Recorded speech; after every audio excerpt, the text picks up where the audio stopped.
Hey everybody, what's up? Ehren here, Question Period Canada. Today we're going to be taking a look at the role of the Speaker of the House, Greg Fergus, the current Speaker, who's disrupting everything as you're aware. That's why you're here. We're going to take a look at where Greg came from, how he came into the position, and what's been changing since he's been filling the role. It's been terrible. Let's take a peek. In Canada, it's the Speaker's responsibility to manage the House of Commons and supervise its staff. It's also the Speaker's duty to act as a liaison with the Senate and the Crown. They are to rule over the House and have the government answer questions during the question period, as well as keep decorum within the House. The Speaker of the House receives a salary of $275,000, $185,000 for being an MP, they are members of Parliament, they're elected, and another $90,000 for being the Speaker of the House for filling that role. Along with the extra cash, the Speaker has use of a small apartment in the House of Commons and an official residence, the farm, which is owned by the federal government. The duties of the House Speaker are managing the 2,000 employees of Parliament Hill, also the Parliamentary Protective Services and the RCMP. He oversees all of that. He has a budget of almost $500 million. That's a lot of money. Our current House Speaker is Greg Fergus, and he's a disaster. He seemed really great at first. He's nice looking, he's handsome, he's well spoken, but man oh man, this guy's weird. The House Speaker is elected by the members of Parliament. They vote for who they want to be the House Speaker, so Greg was elected. And so the MPs elected Greg Christophe Fergus to the position of House Speaker. He was an MP from the Hull-Almer area, still is, and he's been in that position since the 2015 federal election. Before that, he held portfolios as a parliamentary secretary. Before his election to Parliament, Fergus worked as a political staffer. So I didn't know what to think of Greg at first. He's strange, he's awkward, but it didn't take long to realize that he was trying to take control of the floor. Let's take a peek. Dear colleagues, please, it's important for one person to speak at a time, and that person is the one recognized by the Speaker. I will ask the Parliamentary Secretary to restart her answer from the top. So that was only day one. It gets out of hand very quickly. It goes off the rails shortly thereafter. Let's take a peek at that, because it does go out of hand. He tries to give this speech. Here, it's awkward, it's weird. As promised before the break week, the Speaker would like to make a statement about order and decorum in the House.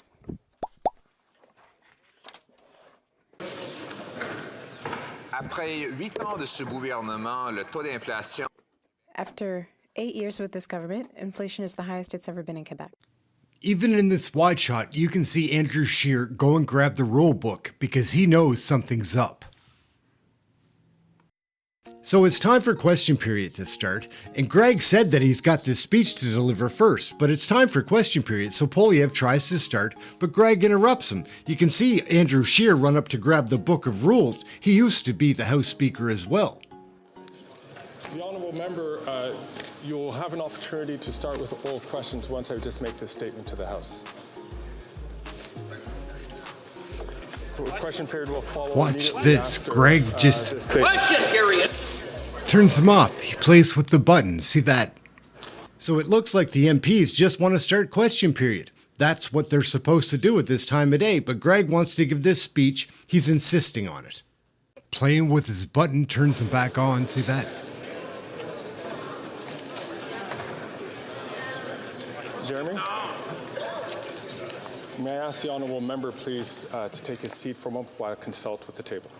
I bet Greg is a nice fella, but terrible to work with. Imagine what he's been doing to these guys. So awkward. So while he's consulting with his table, the Conservatives are consulting too. Andrew Scheer used to be the Speaker of the House. He knows the rules. He's consulting with Poilievre. He's just a weird person, everyone. Just weird. The Speaker... It's okay to be weird. As to when to start question period. There will be a full question period that will follow after this declaration from the Speaker. Not when you're House Speaker.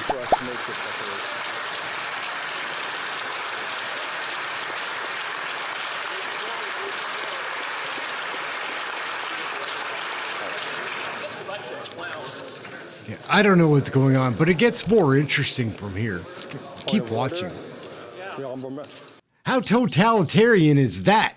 Speaking about himself in third person, Mr. Speaker can do this. Andrew Scheer is fed up. He puts in a point of order. Here it comes. Point of order. The Honourable House Leader from the Opposition. Just like to remind the Chair of Standing Order 5A, time for statements by members, oral questions, orders of the day at 2 p.m. on Mondays, not later than 2:15 p.m. As the case may be, oral questions shall be taken up. Not may be taken up, shall be taken up. It's well past 2:15, Mr. Speaker. So it's 2:15 and questions shall be taken up at 2:15. Let's see how Fergus reacts. After consultation with the table, it is important for members to understand that we have dérogé de cette habitude de commencer. That we have moved away from starting exactly on time. Le président, la présidence va faire cette déclaration. The Speaker will make a statement. It's not my intention to make this a habit. But according to the standing orders, I do have the opportunity of starting oral questions after my statement. The Honourable Member from Regina. Did you hear somebody heckle? Let the players play? But Greg is insisting on giving this speech. Andrew Scheer is trying to set him straight. The Honourable Member from Regina. The Speaker ought to know when rules are not followed, when there is a derogation from a rule, when that is pointed out to the Speaker then enforces the rules. These standing orders are the property of the House. It's up to the House to decide when we're not going to follow a rule or when we're going to change a rule. This is a standing order that the House has adopted. You are a servant of the House. You should follow the standing order. So Andrew Scheer is a braver man than I am. He called Greg Fergus a servant, put him in his place. Let's see how Greg reacts. I'd like to thank the Honourable Member from Regina Capel for pointing out the standing orders, and indeed he is correct. There are written standing orders. However, there is a long tradition in this House that the Speaker has the ability to making sure. Can I ask the Honourable Member to please allow me to finish as I have the floor at this time? I'll be happy to recognize the Honourable Member for a point of order. It is really important that we understand that the Speaker does have this ability to make a statement. We will have full oral questions at the end of this statement from the Speaker.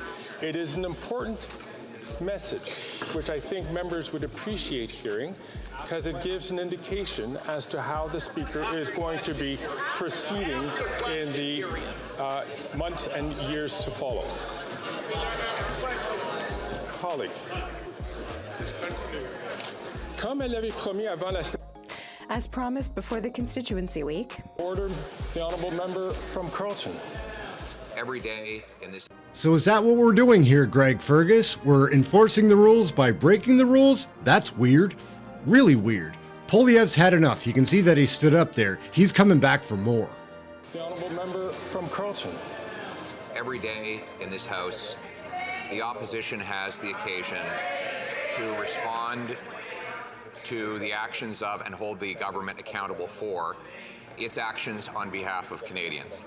That happens at 2:15 every single Monday, Tuesday, Wednesday, and Thursday. That is not a may, that is not a possible, that is a shall.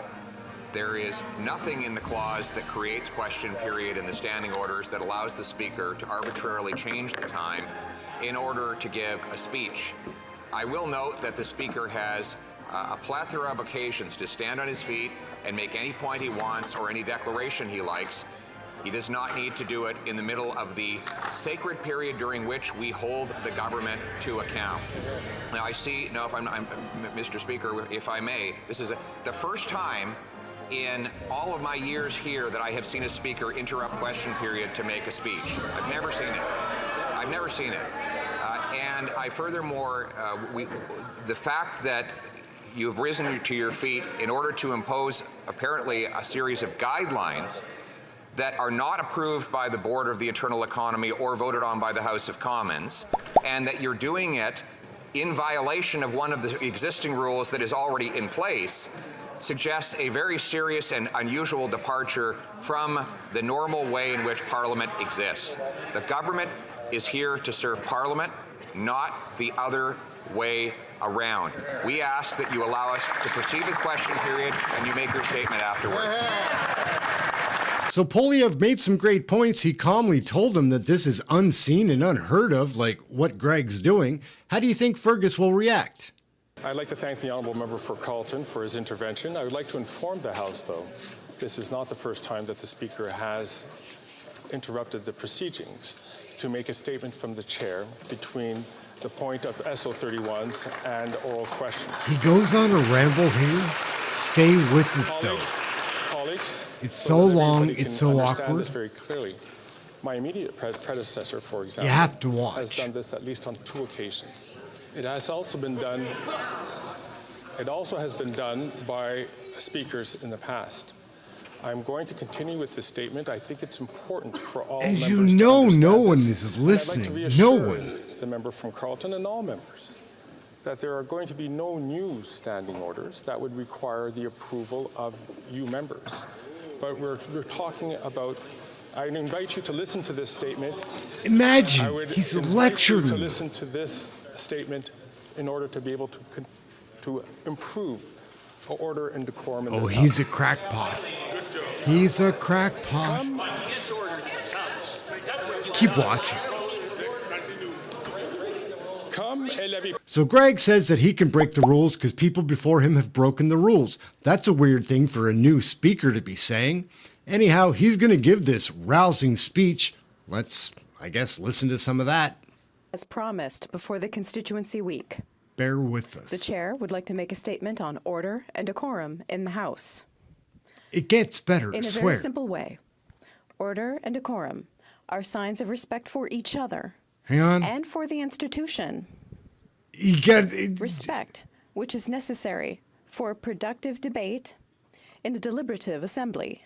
He's just so weird. I know. Hang on. It is, in fact, fundamental to Parliament's ability to fulfill its constitutional role. I decided to stand for Speaker because in the 8 years that I've been a member, Oh my God. prior to that as a keen follower of parliamentary proceedings, I've He noticed a keeps deterioration talking. in the collective decorum in this place.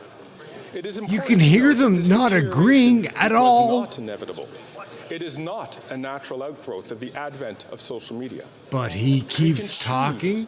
to conduct Stay tuned. ourselves It does get better. I suspected other members It felt comes the same back way, on him. And during the many discussions that I held recently with members from all sides of the House, He keeps I talking. confirmed this feeling. Decorum and disorder Won't was stop. the one issue that was most often mentioned to me in the one-on-one exchanges that I had, and not just in passing. Oh my Lord, Perhaps most Greg. importantly of all, members felt that bad behavior Mercy. dishonors not only ourselves as elected members of Parliament, but also dishonors Canadian Gotta be done democracy. soon.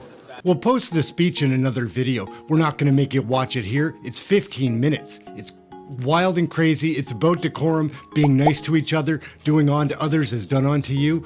But that's not Canadian politics, guys. That's not it at all. It hasn't been the tradition. He's trying something different, and the effects in days to come were felt. Like, it's changing the flow of question period. He's disruptive. It's awful. It's led to things like this. Before I have the Honourable Minister answer the question, I just want to remind all members it's important not to do indirectly what you can't do directly. As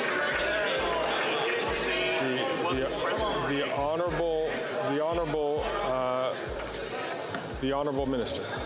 He's like this every 5 minutes, guys. Like, even less. Every 3 minutes, he's flipping out. Always. Again, I ask all members, please, if you do not have the floor, to refrain from speaking so that we can hear the question and we can hear the answer. The Honourable Minister. Sit down, shut up. Imagine somebody is going to have to say that to Greg Fergus. Colleagues, before I pass on to the Parliamentary Secretary to answer the question, I'd like to remind all members, and out of profound respect to the position and the office of the Leader of the Opposition, I again want to remind all members to please take a look at the statement which I made regarding decorum in the House in terms of understanding what all members have to do in terms of their work. So there's some clips of him just disrupting the flow of question period, telling everybody to be nice, be quiet, speak when spoken to. It's ridiculous. It's not the way Canadian politics is supposed to be. It's disruptive. And it leads to this. It finally manifests this way on Wednesday. They're fed up, everybody. They're getting rowdy. Somebody actually says, sit down and shut up. They yell it.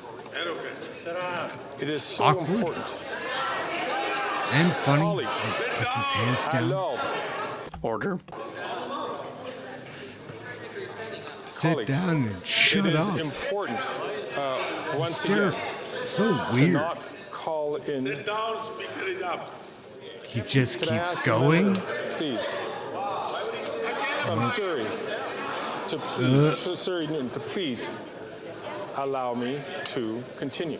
Decorum. Colleagues, I ask all members to please exercise discretion. These are the things which you all raised with me and others in terms of improving the discretion.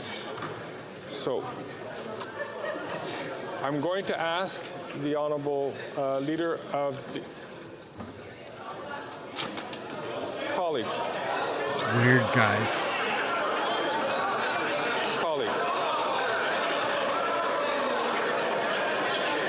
He should be sit down. May I ask all colleagues, excuse me, colleagues, Weird. Colleagues. Oh. colleagues, temperatures are running hot. Temperatures are running hot today. If I could ask all members, please, to sit down. May I ask all members to respectfully sit down, please. All members. May I ask all members to respectfully sit down until I recognize them to speak. Please. So weird. Just hand gestures. Oh, man. Colleagues. Come on. Colleagues. Come on. He's going to have to give in, right? He will. Colleagues. I hope. Come on, sit down. The honourable member of the honourable leader of the opposition. So how awkward was that? That went on for over a minute. Sit down and shut up. Imagine having somebody yell that at you 15 feet away when you're supposed to be the boss. Everybody's wound up in the House, all sides. Everybody's sour about him. And so we're going to wrap up the video, guys. We've reviewed what the roles of the House Speaker are, who Greg Fergus is, and the trouble that he's making in the House. All sides are wound up, fed up, tired of him. Those guys don't want to be told what to do. They're politicians. They make their own rules. I hope you liked the video. My name's Ehren. This is Question Period Canada. We're having fun here with Canadian politics, trying to bring entertainment and information to the audience. That's it. We're out for now. We'll catch you next time.